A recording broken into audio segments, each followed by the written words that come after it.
رسول اکرم صلی الله علیه و سلم به شمار می رفتند. یکی از کسانی بودند که همیشه پند و نصیحت های رسول اکرم را گوش می کردند و هرچی فرموده این نماینده الله در روی زمین را اجرا می کردند. خوش به حالشان، بهترین امت ها بودند، بهترین شخصیت ها بودند که حتی خداوند هم مدح اونها را در قرآن می کند و دوست داشتن این اطرافیان پیغمبری خدا، صحابه های پیغمبری خدا برای همه ما و شما هم فرض است و هم واجب. گوش می اندازیم حضرت عقبه از حبیب خدا چی پرسیدند. گفتن رسول اکرم صلی الله علیه و سلم را پرسیدم من نجات. و دقت باشید چی سوال عجیبی دادند و چی جواب خوبی را از حبیب خدا شنیدند. میخواستم که آن جوابی که رسول اکرم صلی الله علیه و سلم به این صحابه خود و این همنشین خود حضرت عقبه جواب گردانیدند، کوشش کنیم که ما و شما هم در حیات خود این جواب پیغمبر خدا را عملی گردانیم. حبیب خدا در این دنیایی که خیلی افلاس است سوال حضرت عقبه بودند. در این دنیایی که اینقدر ظلم، اینقدر بی‌عدلی، اینقدر بی انصافی، اینقدر بی اطاعتی، اینقدر وعده خلافی، زنا، دروغ ما را احاطه کرده است. ای حبیب خدا چی کار کنم که تا که به این عملهای خیلی شنیع و خیلی زیشت و خیلی ناخوب آلوده نشوم و نجات از این دنیا یابم و نجات از آخرت یابم. سوال دادن از حبیب خدا چیکار کنم؟ برادرای عزیز و گرامی، در اصل در این دنیایی که ما و شما حیات به سر میبریم چه مشکلی هست. خیلی انسان تقوا میکند، پرهیز میکند، احتیاط میکند تا که با این عملهایی که خجالت هم در دنیا دارد و هم در آخرت دارد خودش را نجات دهد. خداوند میفرماید در سوره عنکبوت و ما هذه الحیات الدنیا الا لهو و لعب و ان الدار الاخرة لهی الحیوان لو كانوا یعلمون. صدق الله العظیم. ای بندگان من، ای فرزند آدم، ای انسان ها، دانید خدا میگوید که این دنیایی که برای شما نصیب گردانیدم، در این دنیایی که شما حیات به سر میبرید، یقین دانید که این دنیا برای شما جای بیهوده هست و یک بازیچه ای هست که شما را به خودش مشغول میگرداند. چگونه ای که ما و شما برای فرزندای خود یک بازیچه ای میخریم و این فرزند خود یک ساعت و 2 ساعت با این بازیچه وابسته میگردانیم، تمام حوش و گوش او را به همین بازیچه حواله میگردانیم. خداوند میگوید این دنیا به منزله بازیچه است که شما را به خودش فریفته کرده است. بازیچه است که فی الفریب این متاع دهر به عقل مردمان که بر او مبتلا شود. حضرت عقبه همین خواستند. ای رسول اکرم، خواهشم از تو این است که از این دنیایی که به منزله بازیچه هست، بیهوده هست و خیلی ناخوبی های زیاد ما را احاطه کرده است، نجات میخواهم. چه سوالی زیبایی دادم. اللهم لا عیش الا عیش الاخره. رسول اکرم در دعاهاش میگو خدایا من یقین میدانم که این دنیا عیش ندارد، این دنیا لذت ندارد، همه عیش، همه لذت، همه فاران، همه بهبودی در آخرت است. در دعاهاش پیغمبری خدا میگو همه لذات این فانی، حضرت مولوی میگفت همه لذات این فانی به می خوردن نمی ارزد. تمام لذت این دنیا لذت هایی که دارد، چه لذت از فرزند میبریم، چه لذت از زن میبریم، چه لذت از دستگاه و دکان و دولت و ثروت میبریم، حضرت مولوی میگوید همه لذات های این دنیا به می خوردن نمی ارزد. می خوردن مراد این می که مردم مغرور و تکبر و بی عقل و بیهوش میکند، این می نیست، بلکه عبادت خداست. به یک عبادت تو تمام این لذات دنیا ارزش ندارد. میگوید همه لذات این فانی به می خوردن نمی ارزد. نباشد نشعه وصلش به یک سوزن نمی ارزد. اگر وصل شدنی به تو نباشد، پیوست شدنی به ذات تو نباشد، حضرت مولوی گفتن قسم به خدا این دنیایی که ما در او زندگی داریم ارزش یک سوزن ندارد. به جان پیوند نمرود است، راحتگاه فرعون است، به نزد عاشقی صادق به یک ارزن نمی ارزد. حضرت گفتن ارزش یک ارزن ندارد که من زین رنج دنیا می کشم از بحر دیدارش. حضرت میگوید این رنج هایی که من در این 70 سال و 80 سال حیات خود در این دنیا کشیدم، چی نابرابری های در روبرو شدم، چی تهمت های در مبتلا شدم، چی رنج های در این دنیا کشیدم، همش به خاطر این بود که الله تو وعده دادی که من در جنت چهره خود من برای تو نشان میدهم. همه این به این خاطر بود که من زین رنج دنیا میکشم از بحر دیدارش. ببین در دوام چی میگوید؟ وگرنه این به یک دم وگرنه این به یک دم بزم جان کندن نمی ارزد. و الا این دنیای تو اگر 70 سال در عیش و عشرت باشم، در تمام بهترین شرایط باشم، قسم به خدا به یک لحظه جان کندن اینا برابر شده نمیتواند.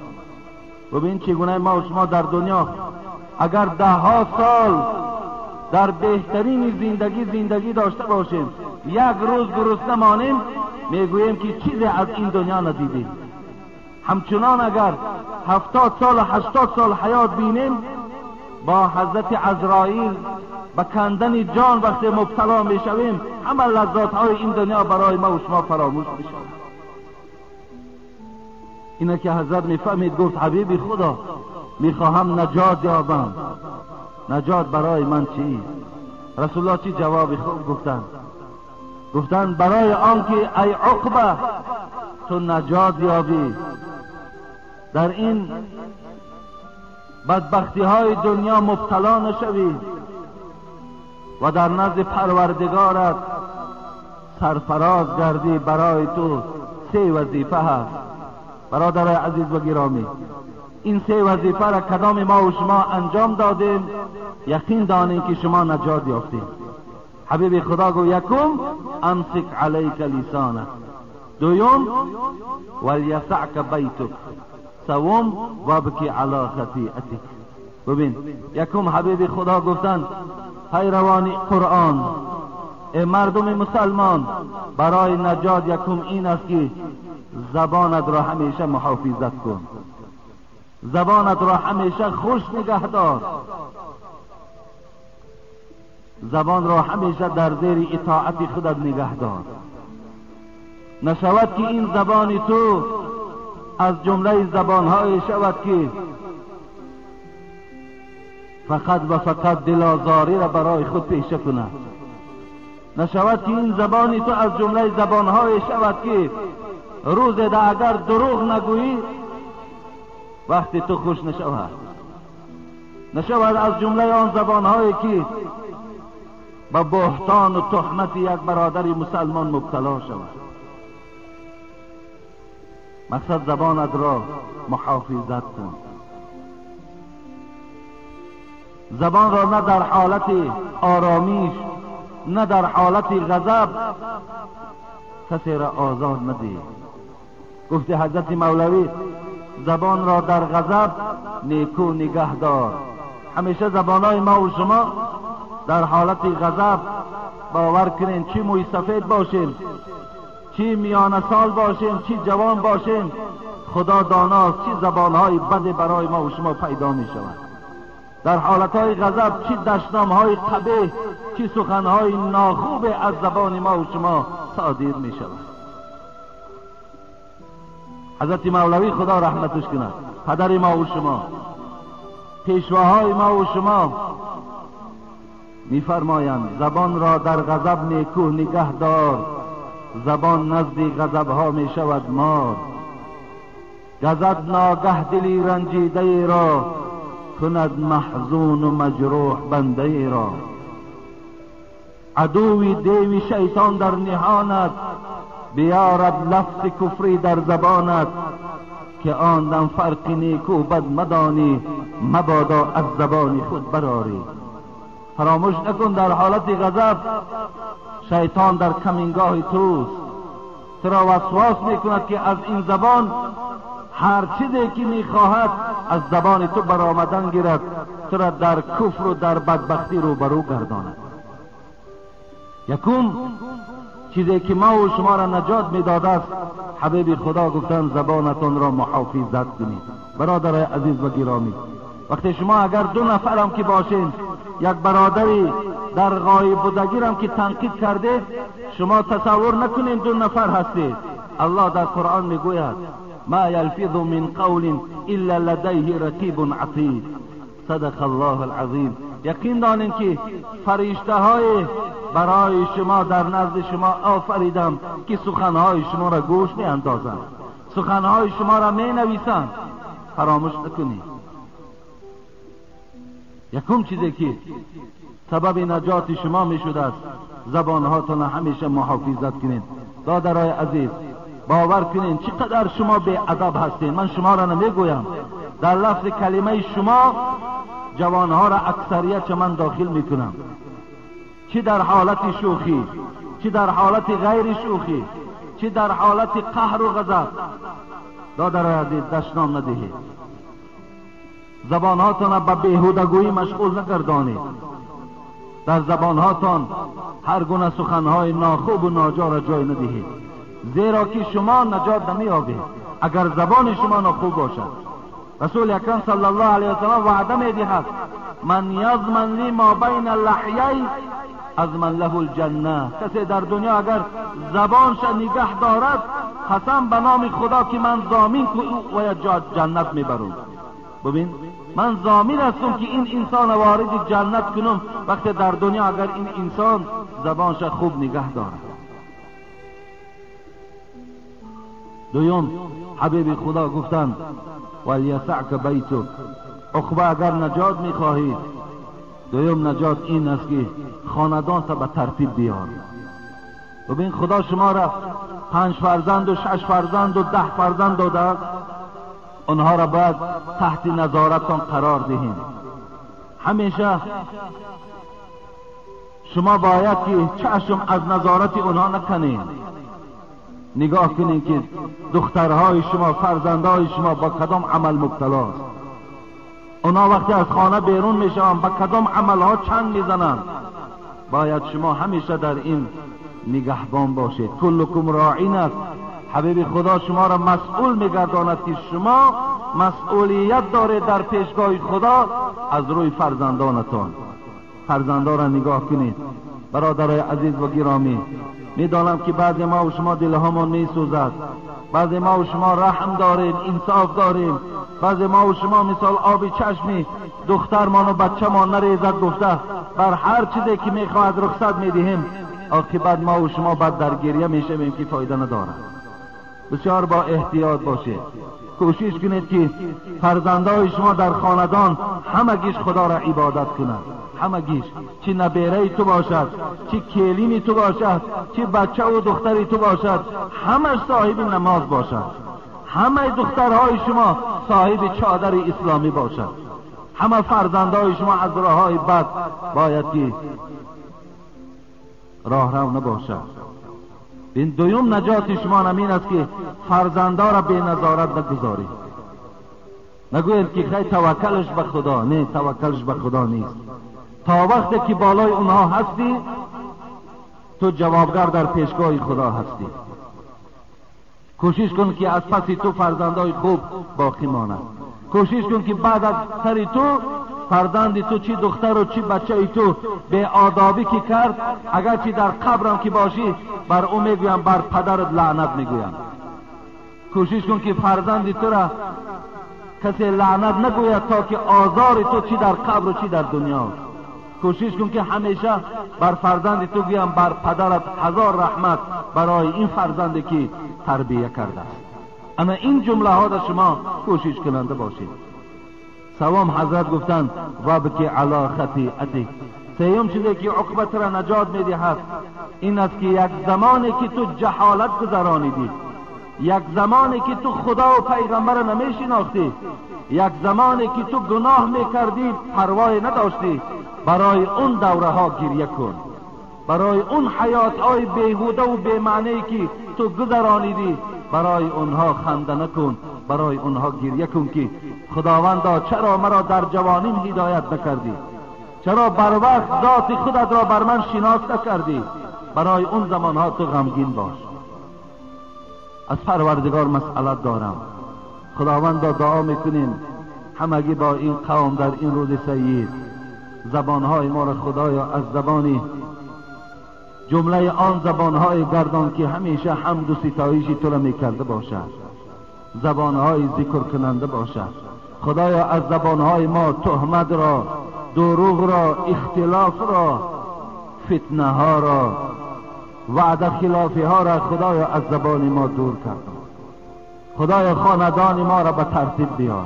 خدایا برای ما ناموس، برای ما آنچنان غیرت نصیب گردان که برای بهبودی فرزندمان کوشش کننده باشیم. خدایا آن زمانهایی که ما ذات تو را نمیشناختیم و از ما سهو و لغزش ها صادر میشد، خدایا با فضل و کرم خودت اون ساعت ها را مغفرت بگردان. خدایا این نماز جمعه را از ما قبول بگردان. خدایا گذشتگان ما را رحمت و مغفرت بگردان. خدایا جمهوری ما را آباد و زیبا بگردان. تمام آن بندگانی که برای بهبودی این جمهوری سعی و کوشش ها میکنند، خدایا همگیش عمر دراز و تنی صحت نصیب بگردان. خدایا همه سختی ها و مشکلات هایی که بالای بندگانت داری همگیش خدای دور بگردان. ربنا فاغفر لنا ذنوبنا وكفر عنا سيئاتنا وتوفنا مع الابرار امين یا رب العالمین. السلام علیکم. حاجی داملا سوال ها دارم و از شهر خوجند هستم. میخواستم این سوال های مرا برای ما جواب گردانید. یکم این برادر ما 8 سوال دادن، مادام از راه دور و دست چند نفری روان کردن. میخواستم کوتاه انشاءالله من اینها را جواب میگردانم.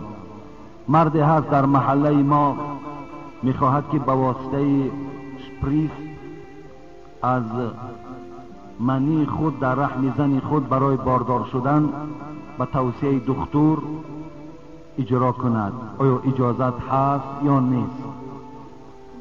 مثلا چگونه ای که گاوها را باردار میکنند، ما و شما نزد طبیب های حیوان ها می رویم، همون سپرمای گویم که از همون گاوهای دیگر یعنی بقه های دیگر را میگیرند و در رحم این ماده گاو جای میکنند به خاطری که این ماده گاو باردار شود.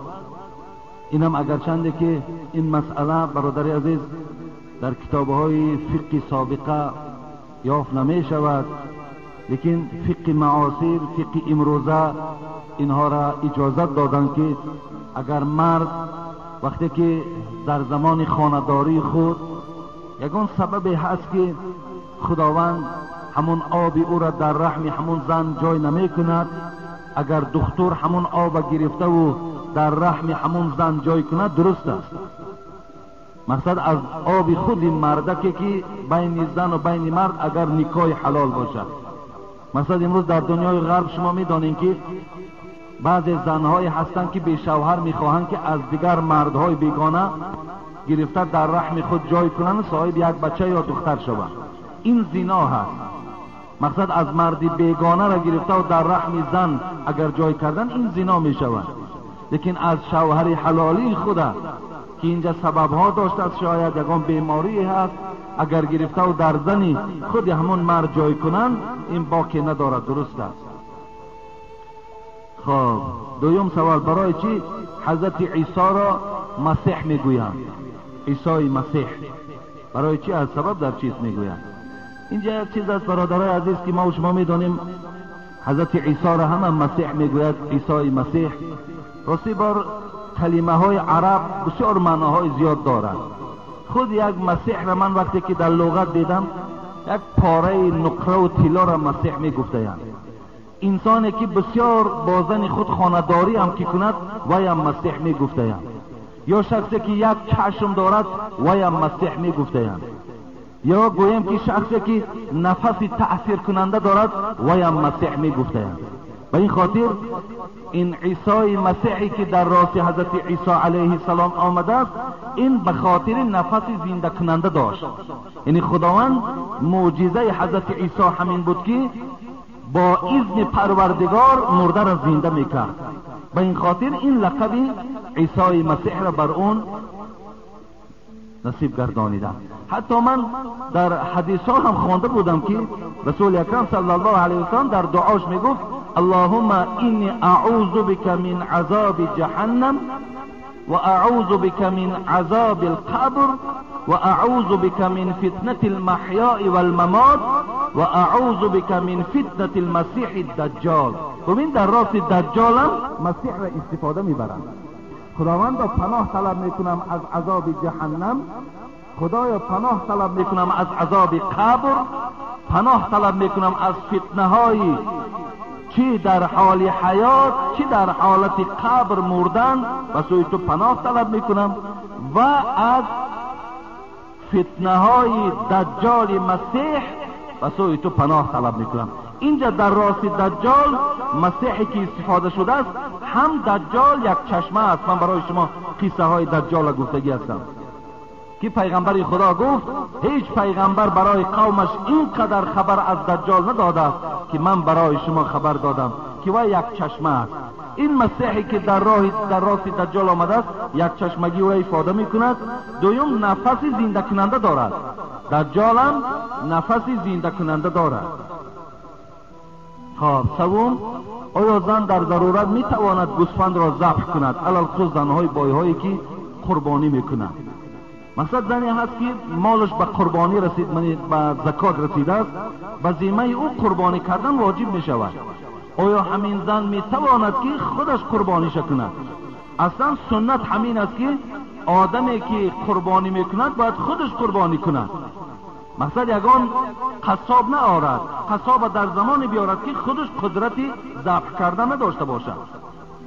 از این خاطر زن در ضرورت و غیر ضرورت ذبح کردن درست است.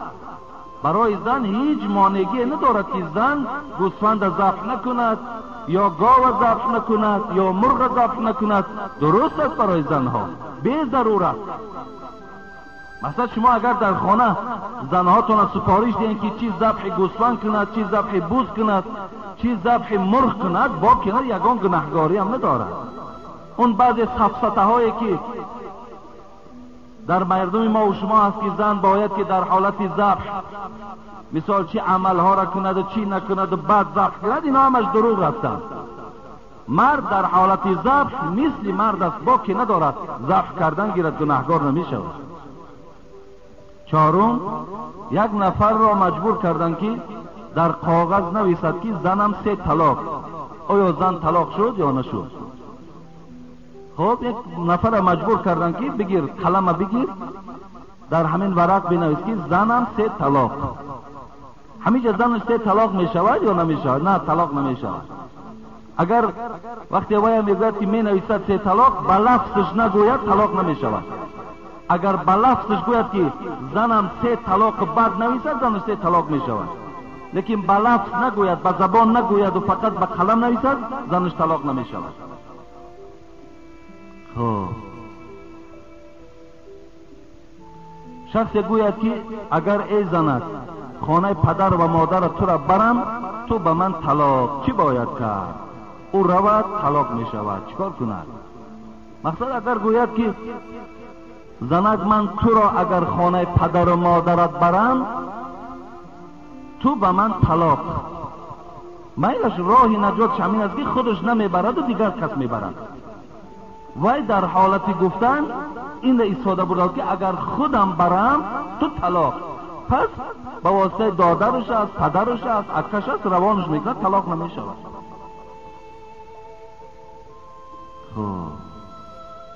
ششم، زن میتواند که برای دعوت به محله رود.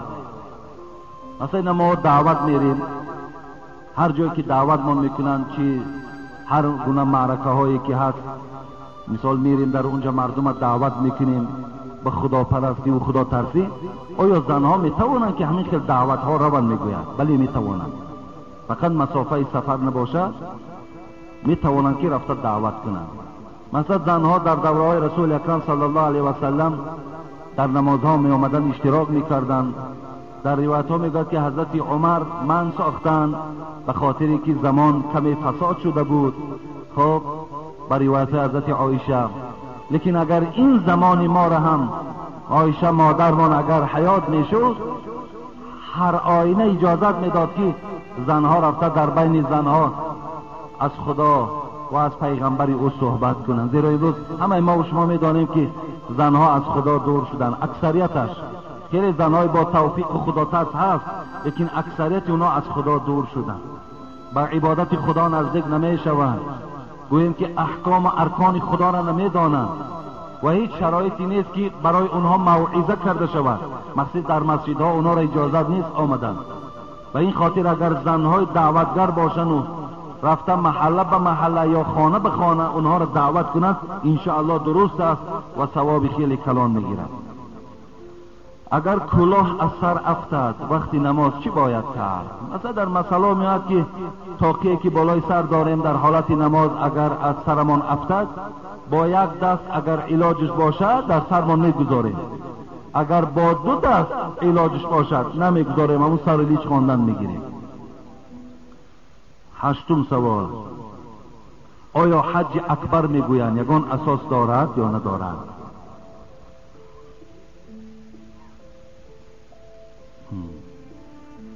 حج اکبر میگوییم، ما شما میگوییم که این سال حج اکبر است، همین اساس ندارد برادر عزیز.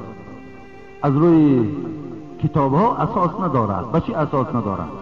مثلا سوره توبه، در سوره توبه حج اکبر آمدگی، حج اکبر، لیکن خدا رحمت کنه حضرت عبدالله ابن عمر، حضرت زبیر، حضرت عباس، همه اینا به این رفتن که این حج اکبری که خدا در سوره توبه گفته است، این روز عرفه هست، اما روز 9 ذوالحجه را در نظر دارد. و ابن کثیر رحمت الله علیه که تفسیرش مشهور در روی دنیاست، میگه این حج اکبری که در سوره توبه آمده است، این روز 10 ذوالحجه روز ذبح در نظر دارد.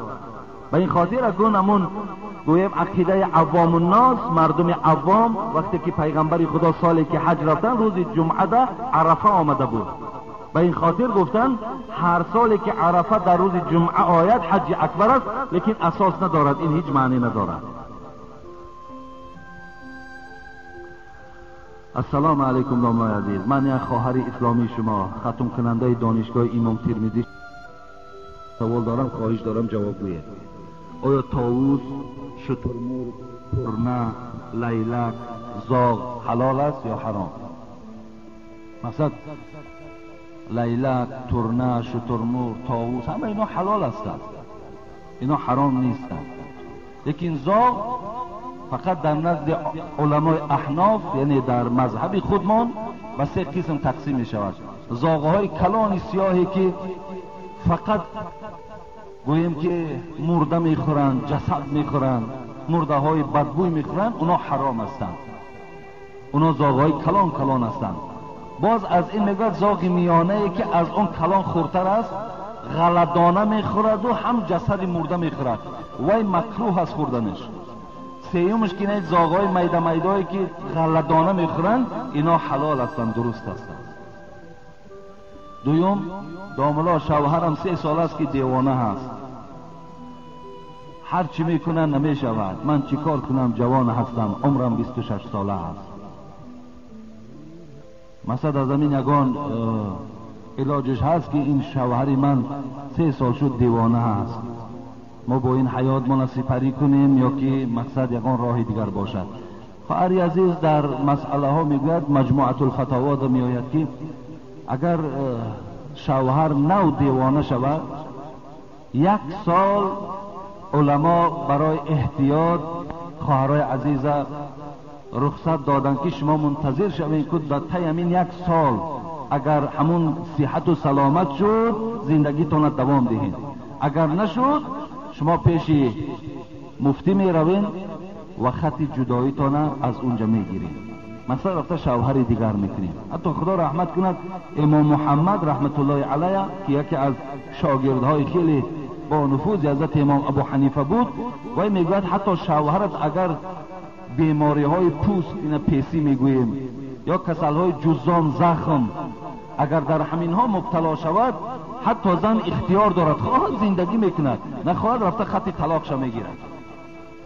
مثلا اینا چیزی نیست در اسلام که زنها را مجبور سازند که مثال با این شوهر دیوانه یا مثال با دیگر شوهرها شما حیاتون سپری کردن گیرید، این که رخصت نیست، میتواند خواهر عزیز. سیوم در یک خانه ای که در دوشنبه هست 7 کس زندگی داشتند، یکی از اهل این خانه در دین نصرانی بود، وفات کرد. 6 نفری دیگر مسلمان چیکار کنند؟ در یک خانه 7 نفر زندگی میکند، 1 نفر همین نصرانی است، یعنی دین اسلام قبول نکرده است، دین همین نصرانیت میگوییم، دینی تحریف شده، دینی که نجات ندارد، دینی که عزت ندارد، دینی که در پیش خدا قبول نیست، همین دین برای خود اختیار کرد و از دنیا گذشت. همین 6 تا برادر مسلمان دارد، اینا با این چی معامله کنند؟ معاملهشون همین است، همون پاپ هایی که وجود دارد از نصرانی ها. این دیگر مال شما نیست، این مال همون پاپ هاست، همون نصرانیت است. همونا رو فریاد میزنین، گرفته میبرند، با همون رسم اصول خودشون برده میگراننش، تمام یک راهش. اگر شیعه باشد شیعه هاشا فریاد میکنیم، زردشتی باشد زردشتیشا فریاد میکنیم. این مال مسلمان نیست دیگر، این مال خود همون هاست، به این خاطر اونا رو فریاد میکنین، اونا گرفته میبرنش. یک راهش. دویم راهش که اگر نباشند چی؟ یگان نماینده اونها نباشد، این حالت ده حضرت علی رحمت الله علیه وقتی پدرشان گذشت، ابو طالب که وای دین نداشت، ایمان نداشت، وقتی نزد حضرت رسول اکرم آمد گفت حبیب خدا عمکت گذشت، پدرم گذشت، چیکار کنم؟ گفت علی رو، گفت وای غسل ده، کفن کن، لیکن با طریق سنت وای وارد قبر نکن. مثلا قبر مسلمان ها نبر، قبرستان مسلمان ها نبر و برای او لحد نکن، خب و وای مثل مسلمان ها 3 کفن نکن، در یک کفن پیچان و برای او طلب مغفرت نکن. گفت طلب مغفرت هم نکن، دعا در حقش هم نکن.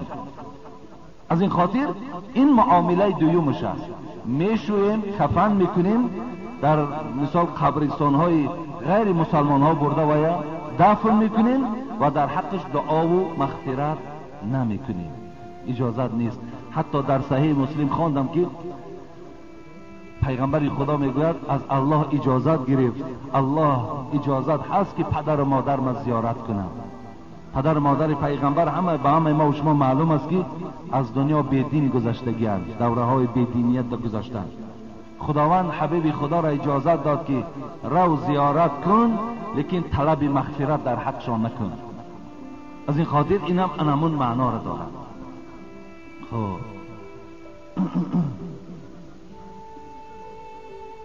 و در ابن عباس هم هست. ابن عباس هم یک مرد آمد پرسید که مادرم نصرانی بود، از دنیا گذشت، چیکار کنم؟ انا همین چیزایی که من گفتم همین را توصیه داده بود.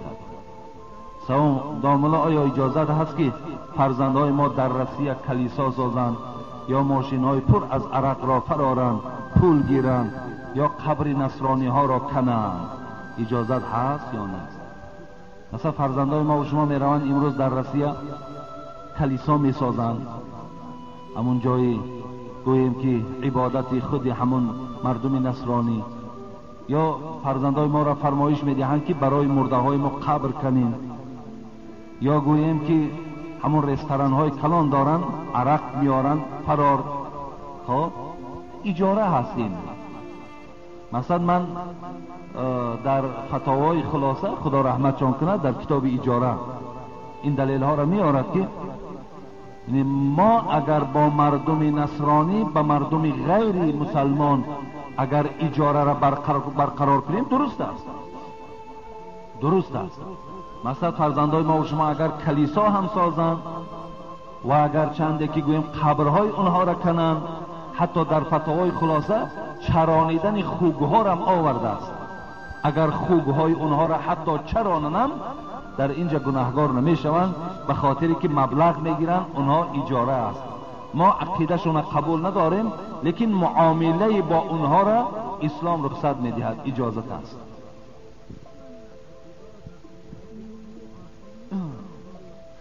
السلام علیکم دامنای محترم. این برادر با خط فارسی نویسنده است. السلام علیکم دامنای محترم حاجی میرزا، خدا شما را نگه دارد، شما فخر این دیار ما هستید. داملا دو سوال دارم، خواهش دارم که سوالهایم را پر جواب گویید. یکم دو سوال نیست بلکه سه سوال بوده است. خداوند آن روز را من نبینم و قوت شنیدنم ندارم، لکن به این هم نمی شود اگر اجل به سراغ شما آید، بعد از شما هست نفری که مثل شما از روی حقیقت پند و نصیحت کند و مثل شما زبان شیرین و آسان فهم داشته باشد. عذر بسیار برای این از من ملال نشوید، از روی محبت است. شما را بسیار دوست می دارم و احترام می کنم، زیرا من از شما عقیده درست را گرفتم. برادر عزیز، انشاءالله پیک اجل به سراغ همه ما و شما روز می آید، فرقی ندارد چه به سراغ ما باشد چه به سراغ شما باشد، لیکن خداوند در عوض هر یک عالم خود، در عوض هر یک داعی خود، الکه عالم و داعی خود چه تیار ماندگی است. البته نمی گذارد که جهان به داعی و به واعظ و به عالم ماند، زیرا البته وقتی جهان دنیا به واعظ ماند، به داعی ماند، به عالم ماند، حتمی یک تاریکی، یک ضلالت، خیلی گویم کارهای ناشایان ما و شما را فرا میگیرد. به این خاطر اگر چندی که الحال من نمیگویم که برای شما یگان نفر تیار کردیم، این تیار کرده هم نمی شود. این چیزی نیست که این تیار کنند، این یک داد خداوندی است، به هر کسی که خدا خواهد به همون نصیبش میگرداند. دوم، آیا اگر انسانی که ابوبکر و عمر را دشنام دهد حکم او چیست؟ آیا وی کافر است یا گناه کبیره است؟ ابوبکر و عمر را دشنام دادن، برادر عزیز، اینا قدوه هستند. در شأن اینا آیت های قرآن نازل شده است. از این خاطر فتاوای عالمگیریه میگوید کسی که ابوبکر و عمر را دشنام داد وی کافر است، وی مسلمان نیست. فتوای عزیزیه میگوید که کسی عثمان را دشنام داد وی هم کافر است. از این خاطر دشنام دادن ابوبکر و عمر و عثمان آدم کافر میگرداند. و این خاطر دادرا خدا که او روز نیارد و شما همیشه به خودتان به دلتان گذارانین، در دعاهاتان حتی که دعا کنین که خداوند نکند همین خیل عقیده فاسد و باطل برای شما یکی نصیب کند که شما با این حال تباه خود مبادای ابوبکر و عمر و عثمان دشنام دهید. و خدا باور کنین این گویا همچنان است که شما در دنیا و در آخرت هلاک شدگی هستید. هیچ وقت فقط پشتیبانی کنید، فقط دوست دارید، فقط احترام کنید برای ابوبکر و عمر و عثمان. و خدا قسم اگر جان ما لازم شود و در راه خدا تسلیم کنید. هیچ وقت ما و شما یکی بد زبانی و یگان گویم سخنهای ناجا را به زبان ما نرانیم. در هیچ جا برای شما مردم خواهش میکنم اجازت نیست که اونها را محاکمه کنید. فقط کجای گپ میزنید صفتشان کنید، تعریفشان کنید، زیرا اونها ارزنده همین بودند، زیرا اونها را خدا و پیغمبر صفت کرده است. ما چگل اونها را تنقیب کنید؟ و این خاطر آدم کافر می شود. سوم، آیا حوران جنت با مردها چگل معامله میکنند در جنت؟ سوم سوالی که داده است این بود است که همین حورهای جنتی که خدا برای مردها میدهد با مردها چه معامله میکرده باشند، چه زندگی دارند. برای سوال دوم برادر عزیز حضرت امام اعظم رحمت الله علیه صاحب مذهب ما و شما را پرسیدند اهل سنت و الجماعه کیا هستند؟ اینا ما و شما دائم میگیم که ما اهل سنت و الجماعه هستیم.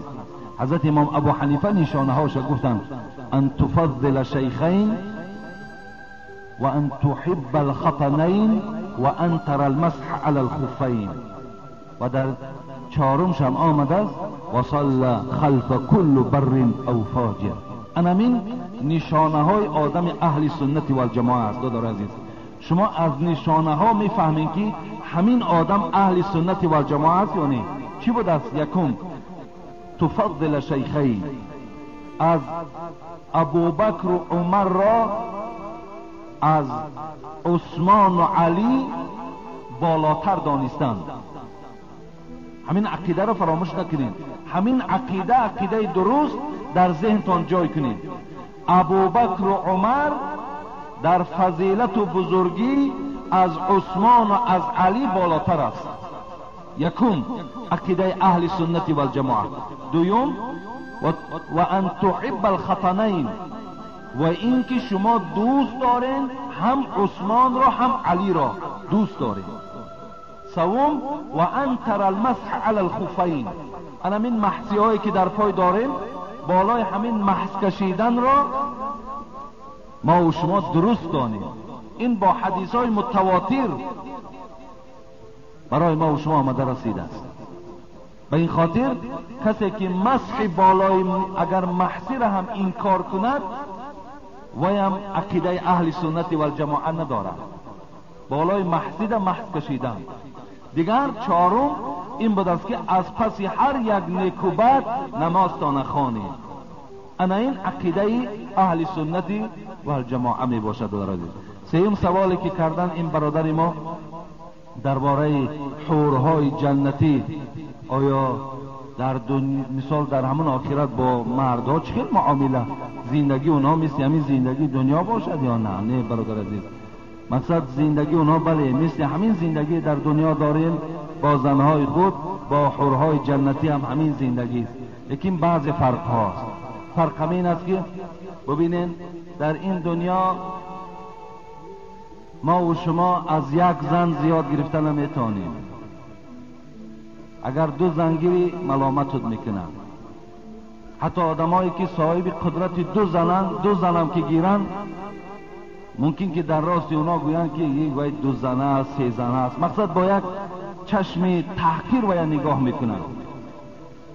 خب حالا که در همین جامعه ما و شما اکنون من قانون نمیدانم در قانون چگونه آمده است، در جامعه ما و شما که امروز خیلی دخترها مثال در خانه ها هستند، حتی اونا بیچاره راضی هم هستند که صاحب خانه مثال زن دوم سیوم شویم، به خاطری که همون مردهای دسترسی هستن که برای اینا خانه میخرن، برای اینا شرایط مهیا میکنن، این در نزد اسلام یگان گناهی نیست. این یگان گویم که خیانت در اسلام نیست.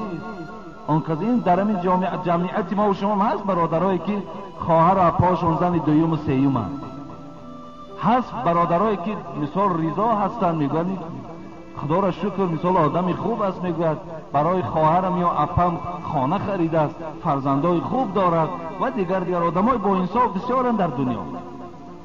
و این خاطر در دنیا این فرق از همه حورای جنتی این است که در دنیا به همه یک زن 70 سال 80 سال تا سپری میکنی میگذره میرود، لیکن در جنت خداوند برای هر یک مرد 72 زن 72 حور و 80,000 خدمتگار میدهد. الله اکبر. این بهترین نعمت است به خدا قسم، بهترین نعمت است که برای هر یک مردی که در دنیا عبادت خدا را کرده است 72 حور، حور العین. برای چی میگویم؟ برای چشمای سیاه دارد.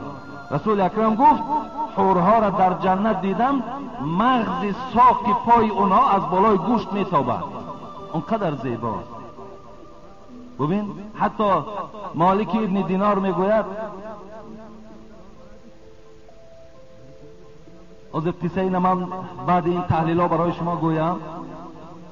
ببین فرق آن دنیا از این دنیا با چیست؟ خداوند در جنت برای شما 72 حور میدهد. دیگر فرق این است که در این دنیا با این زنها ببین دائم ما و شما جنگ و جنجال داریم، دائم ما و شما گویم کشماکشی ها داریم، دائم ما و شما را استقبال نمیگیرن، دائم ما و شما در راحت مبتلا نیستیم. لیکن با اون حورها این معامله نیست. آن حورها مردها را پرورش میکنند، مردها را به خنده و به چهره خندان استقبال میگیرند، مردها را در آغوش میگیرند. حبیب خدا میگوید شما با حورهای جنتی وقتی که یک بار نزدیک میشوین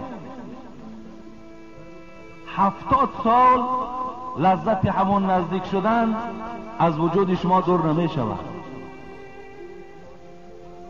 امروز جوانای ما و شما را ببین چی شکایت ها دارند.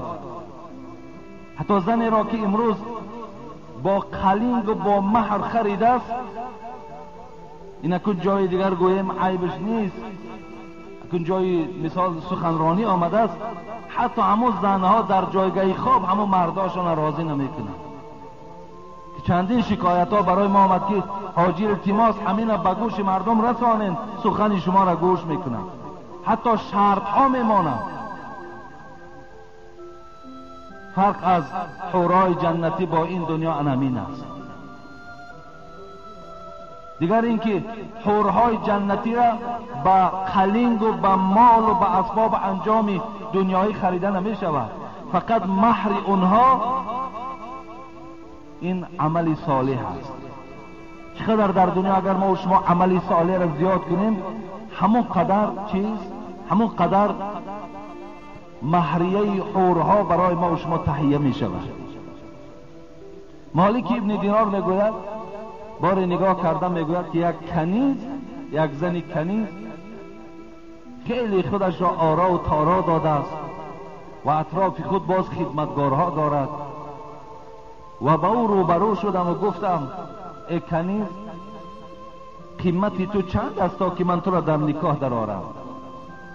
میگوید کنیز وقتی که دینار میگوید ما را دید، مالکه لقبش دینار بود، وقتی ما را دید که بسیار آدمی به پول و به اسباب و به انجام که هستم خنده کرد، گفت آخر مرا تو خریده نمیتونی.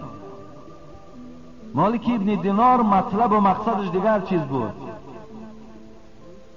بعدن گفت تو خوجین داری؟ گفت بله خوجین دارم. گفت خوب میشد که من خوجین تو را میدیدم. میگوید این کنیز همراه خدمتگارها مالک ابن دینار را به همون قصر آوردن و از مالک این کنیز پرسید این کنیز تو به چند قیمت میارزد؟ گفت خودت نرخ کن. تو این خریده نمیتونی. این احوال و این شکل که در تو میبینم، تو آدمی دارا نمیتابی، آدمی با دولت نمیتابی. بعدن گفت من قیمتش را گذاشتم و یک مشت خرمای خاک این کنیز تو نمیارزد. که خنده کردن، گفتن چرا میخندین؟ این کنیز گو عیب دارد. گو عیباش در چیست؟ گو عیبش همین است که اگر همین عطر نزند از بوی بد این در نزدش نشسته نمیشود. دویم اگر دهانش گفت تمیز نکند، دهانش نشوید، از بوی دهانش در نزدش نشسته نمیشود. و دیگر اینکه اگر موی سرش اهمیت ندهد، وارد موی سری گفت همه جوک و جاندارها گو جای میگیرند. دیگر عیبی که دارد این در یک ماه حیض میبیند. دیگر عیبی که دارد این احتیاج به حاجت خانه دارد. دیگر عیبی که دارد عمرش که رفتن که گرفت پیر میشود، به حسن میشود. وقتی این سخنان از مالک شنیدن همش حیرت ماندند. کنیز پرسید مالکش آیا راست میگه؟ گو راست میگه. اونچه که گو همش حقیقت دارد. مالک گو من برای شما مثال میارم. من برای چی گفت این سخنها را گفتم؟ به خاطر آن گفتم که این کنیز تو در برابر آن حورهایی که خداوند برای مردها در جنت آماده کرده که اونها را از نور و از مشک و از کافور خدا آفریده است، این کنیز در راست اون حورها گفت قسم به خدا ذره قدر ندارد. گفت اونا همچنان حسن دارند که آبی اگر دهانشان اگر در یک دریای تلخ پرتایند آب او شیرین می شود. اگر حسن و جمال کنند و به دنیا برایند تمام آن زیبایی در این دنیا هست همگیش گو در خجالت میماند. اگر ساقی دستش گفت نمی یک دستش اگر حورهای جنتی گفت اگر بیرون دنیا کنند قسم به خدا گفت روشنی آفتاب گو در خجالت میماند. پس گو این کنیز در برابر این هیچ نرخی ندارد. به این خاطر برادر عزیز معامله دنیا با حورها با این فرق میکند. از همه فرق بالاش همین است که فقط سری به جنجال داری. نه آذوقه آوردن است، نه آذوقه کشیدن است، نه جنگ و جنجال است، نه روی تروشی است، نه طلاق است، نه دیگر است. آسوده راحت میکنی و خلاص. خدا نصیب کن کنه.